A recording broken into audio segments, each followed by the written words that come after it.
রহমানির রহিম। আজ 1 ফেব্রুয়ারি 2024 ফুলজানা দ্বিমুখী উচ্চ বিদ্যালয় কর্তৃক আয়োজিত এসএসসি ব্যাচ 2024 বিদায় অনুষ্ঠান।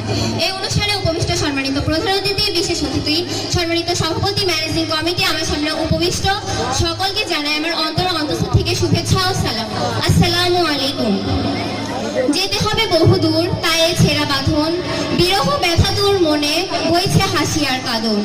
আজ ছেড়ে চলেছি সকল মায়া সুশাসন, সম্মুখে দাঁড়িয়েছি দিতে তাই বিদায়ী ভাষণ।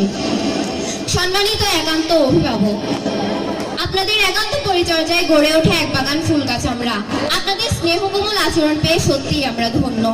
সদ্য অঙ্কুরোদ্গম চারাকে আপনারা দীর্ঘদিন বিরামহীনভাবে সেবা যত্ন করে আজ সুন্দর করে তুলেছেন। শিক্ষাদানের ক্ষেত্রে আপনারা ছিলেন শৈল্পী। আপনাদের পাঠদান আমাদের মাঝে মুগ্ধতা ছড়িয়েছে প্রতিনিয়ত। সহজ সরল সাবলীলভাবে বোঝানোর চেষ্টা ছিল আপনাদের, বরং আপনাদের অনেক কিছু না বুঝে বিরক্ত অনুভব করেছি আমরা। আপনাদের বিরক্ত হতে দেখিনি কখনো।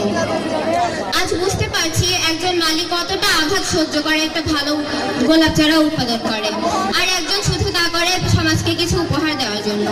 এখন আমি আমার প্রিয় শিক্ষকদের নিয়ে কিছু কথা বলতে চাই। প্রথমেই বলবো অত্র বিদ্যালয়ের সম্মানিত প্রধান শিক্ষক নাসির উদ্দিন স্যারের কথা। তার ভালোবাসা মিশ্রিত আচরণ পেয়ে সত্যিই আমরা ধন্য। তিনি যেমন ভালোবাসতে জানেন, ঠিক